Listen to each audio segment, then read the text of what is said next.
So, as if we needed another example of Biden's last-minute spending spree, here's another one.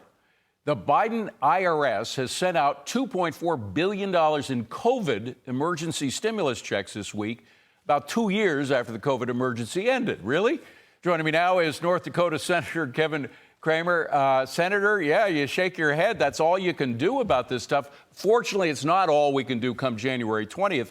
But I gotta say, adding insult to injury, we get this from the retiring IRS Commissioner, Danny Werfel, excuse me. He said, to minimize headaches and get this money to eligible taxpayers, we're making these payments automatic, meaning these people will not be required to go through the extensive process of filing an amended return to receive it. So bottom line is they're just throwing money out the window.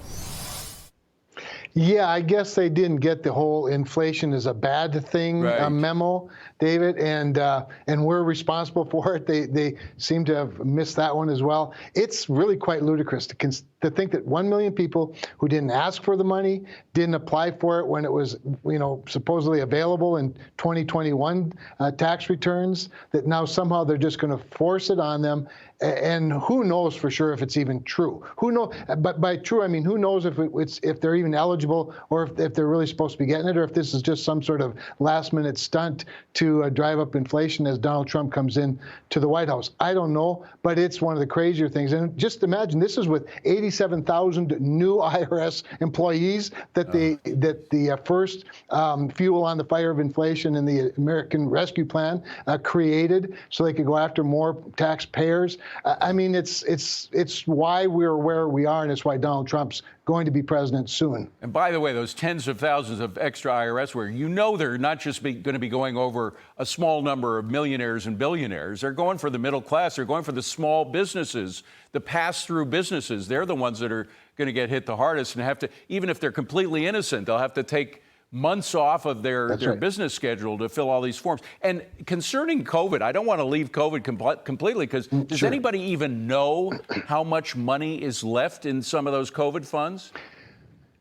Well, and I think that's part of what's at stake, David, is I don't know how much there is. I don't think anybody knows exactly how much there is, but a lot of what is left is what they're trying to get rid of quickly so that it doesn't become, a pay for some tax cuts, or pay for some regulatory, cuts in various agencies. There are just all kinds of ways, better ways to utilize any leftover COVID money than just to simply give it to people and drive up inflation. So, no, I don't know, but I would hope that's one of the things that the DOGE committee gets after, and that Congress itself gets after. And then we have this horribly named Inflation Reduction Act, which was essentially, at least Biden admitted, it was essentially a green energy act. That's what it amounted to. Billions and billions just peppered with all of these subsidies. I shouldn't say just billions, tens, even hundreds of billions of dollars in these various subsidies.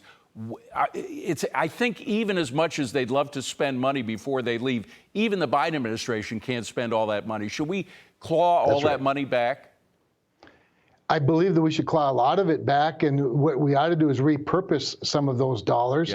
Some of it's not necessary at all. Some of it might be better utilized in somewhere else. There are a lot of the Green New Deal things that, like building more of a border wall. There you have it. There you have it. Let's do that. And by the way, that would cost much less than putting up a whole bunch of electric vehicle charging stations where nobody drives electrical vehicles, or turning our entire energy grid over to China's supply chain, or whatever the case might be. There's a whole lot we can be doing, and I can't wait to get started on it. Now, we mentioned already in the show the DOGE recommendations that are coming up. We're already seeing some of them drip out, but how is that going to be picked up by Congress? How will that be put into action? Yeah, it's a great question, because DOGE doesn't have authority, but what they do have is influence. And so you're like you said, they're already dripping some things out. These are big things. I actually think it adds value to the work of the appropriators and the budgeters and the Congress by providing both political cover And by the way, some political exposure to a lot of the waste. I love one of the first ideas I read about, of course, is the simplification of the tax code. And therein lies one of our first opportunities with the new Congress through budget reconciliation. The simplification of the tax code could be the greatest gift to the economy and to every taxpayer in this country, and certainly to business. By the way, that's, Steve Forbes' idea. Get rid of all deductions for everybody, just have a simple flat tax. You think Congress is ready for something that revolutionary? Well, I don't think that they are. I love the idea of a flat tax, but a flatter tax would even be better, because right now we have these 7 brackets. I think when the House passed the Tax Cuts and Jobs Act, when I was in the House in 2017, we were down to 3 brackets. The Senate brought it back up to 7 brackets. And there are ramifications to the transition and all those things, David. But there's no question. Simpler is better. It costs a lot less. It unleashes economic opportunity. The tax code itself is one of the worst regulations on every taxpayer in the country, unless, of course, you're a CPA or a tax lawyer. It's pretty good for your economy. But you can't wait on these things, Senator Cramer. Don't you agree? You have to. The tax extensions have to be at the front of the line, or at least side by side some of the border policies that we need. No? It's an interesting point. What I worry a little bit about, David, is particularly given what we've been through the last few weeks, just trying to get the government funded for a few more months. You see how complex this big machine is. And when you start dealing with something as big as the tax code, it's going to take a little while. We know that. But at the same time, the border crisis is an immediate crisis. The Tax Cuts and Jobs Act don't expire till the end of the year. What I worry about is if we begin the tax portion, the end of the year isn't far off. I know. And also Americans voted for something. I mean, it is a complex deal. I understand putting together a tax plan is a very complex deal, but you have a president who wants it, and you have a president who now has more power than he did after he won the election. 51% approval rating, according to Gallup, we heard today. So more Americans want him to do changes now, and because they want money in their pocket. You can't wait that long on these tax extensions.